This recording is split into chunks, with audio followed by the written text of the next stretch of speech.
Hello everyone, welcome back to Real American Talk. I'm Emma from the UK. And I'm Jack from the US. Welcome to the show, guys. Jack, you look absolutely exhausted today. Are you drinking your 5th cup of coffee? I think it's my 6th, actually. I was up until 2 a.m. last night finishing a huge project for my boss. I am completely dead. Oh dear, you were really burning the midnight oil. You Americans work so hard it honestly scares me sometimes. Well, you know the American way. Hustle, hustle, hustle. But it got me thinking about how different the workplace is in the US compared to the UK. It is completely different, from the way we apply for jobs to how we take breaks and especially what we do after work. The office culture is like night and day. Exactly. So today, guys, we are going to dive deep into the US versus UK office life. We will share some culture shocks and teach you the essential business English you need to survive in an English-speaking office. So grab your coffee or your tea and let's get to work. Let's start from the very beginning. Before you even get a job, you have to apply for it. And the piece of paper that lists all your skills and history. What do you call it? In the UK, we call it a CV. It stands for Curriculum Vitae. I sent my CV to 5 different companies today. Right. If you say CV in America, people might know what it is, especially in academia. But 99% of the time, we call it a resume. I need to update my resume. Resume. It sounds so French. Anyway, let's imagine you get the job. You work hard for a year and you want more money. My favorite topic. If I want more money, I go to my boss and I ask for a raise. I've been working hard. I deserve a pay raise. And in the UK, we ask for a rise, a pay rise. A pay rise? That sounds like the sun coming up in the morning. It makes perfect sense. Your pay is rising. Let's do a quick drill for our listeners. I will say the British word and Jack will give the American word. Repeat after us. I need to update my CV. I need to update my resume. I need to update my CV. I need to update my resume. I want a pay rise. I want a pay raise. I want a pay rise. I want a pay raise. Okay, so you are at the office. You're working hard, but you need a quick break to chat with your coworkers. In the US, the classic place to gossip in the office is around the water cooler. The water cooler? You mean the machine that gives cold water? Exactly. We even have a phrase for it, water cooler gossip, or water cooler chat. People stand around getting a cup of water and talking about last night's football game. That is so American. In a British office, nobody gathers around cold water. We gather in the kitchen while boiling the kettle.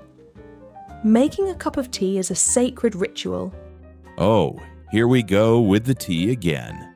I'm serious. Offering to make tea for your colleagues is a huge part of British office politics. If you get up to make a cup of tea, you must ask everyone around you, would anyone like a cuppa? Wait, what if 10 people say yes? Then you are making 10 cups of tea, Jack. It's called doing a tea run. And if you don't offer, people will think you are incredibly rude. That sounds like a nightmare. In the US, I just go to the break room, grab my coffee from the machine, and go back to my desk. Maybe I'll bring donuts for the team once a month, but I'm not making 10 coffees. Now, let's talk about the best part of the day, finishing work. In the US, when 5 p.m. hits, people usually rush to their cars to beat the traffic and go home to their families. Or on a Friday, we might go to happy hour for some cheap drinks with coworkers. Happy hour is great, but the UK after-work drinking culture is on a completely different level. Going to the pub with your colleagues on a Friday evening is almost mandatory. Mandatory? Like, you have to go. Well, not legally, but socially, yes. The pub is an extension of the office. It's where the real networking happens. Bosses buy rounds of drinks, and everyone suddenly becomes best friends. I've experienced this in London. In America, we might have 1 or 2 cocktails at happy hour, talk about work for an hour, and leave. But in the UK, I went to a pub with my British team, and we were there until 11 p.m. Exactly. We call it going for a pint. And it's a great way to let off steam after a stressful week. All right, we talked about the fun stuff. Now let's talk about the bad stuff. What happens when you are sick? If you are genuinely ill, you stay home. But sometimes, you just wake up and you really don't want to go to work. In the UK, we have a brilliant slang phrase for this. We call it pulling a sickie. Pulling a sickie? Yes. I'm so tired today, I think I'm going to pull a sickie. It means pretending to be sick so you can take the day off. That is hilarious. In the US, we call it playing hooky, or we just say, I'm calling in sick. But Americans feel so much guilt when we call in sick. We will literally be coughing and dying and still try to join a Zoom meeting. Please don't do that. Stay in bed. Now, what about the worst case scenario? You do a terrible job and your company tells you to leave forever. In America, the most common word is fired. He got fired. Or if the company has no money and they have to let you go, we say laid off. The company laid off 100 people. We understand fired because of Hollywood, but in the UK, we often say sacked. He got the sack. Or if it's the company's fault because they have no money, we say made redundant. Made redundant. That sounds so polite, but also so brutal, like you are no longer necessary. It is brutal. Let's practice these negative words so our listeners are prepared for anything. Repeat after us. I think I'll pull a sickie. I'm calling in sick today. I think I'll pull a sickie. I'm calling in sick today. He got the sack. He got fired. He got the sack. He got fired. She was made redundant. She was laid off. She was made redundant. She was laid off. Before we finish, let's give our listeners some powerful business idioms to use in their next English meeting. Number 1. Learn the ropes.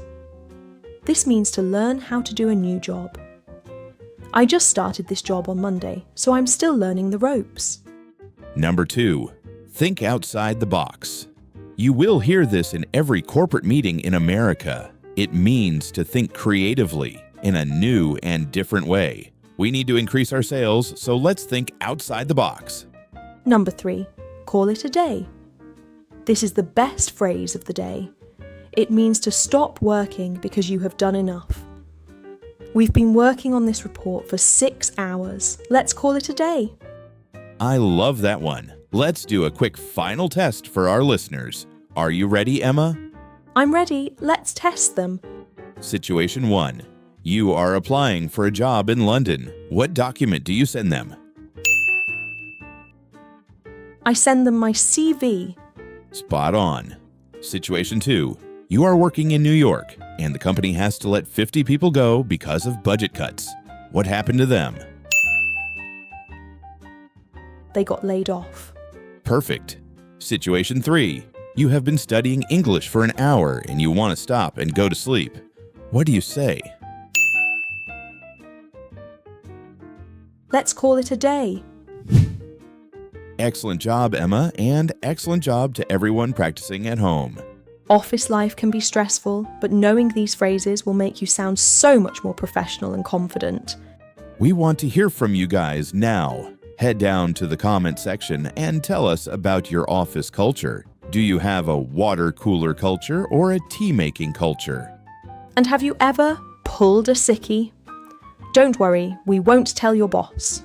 Tell us in the comments below.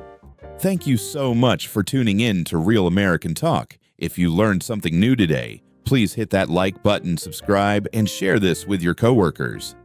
We are going to go call it a day now. Have a brilliant week, and we will see you in the next episode. Cheerio! Catch you later, guys. Bye.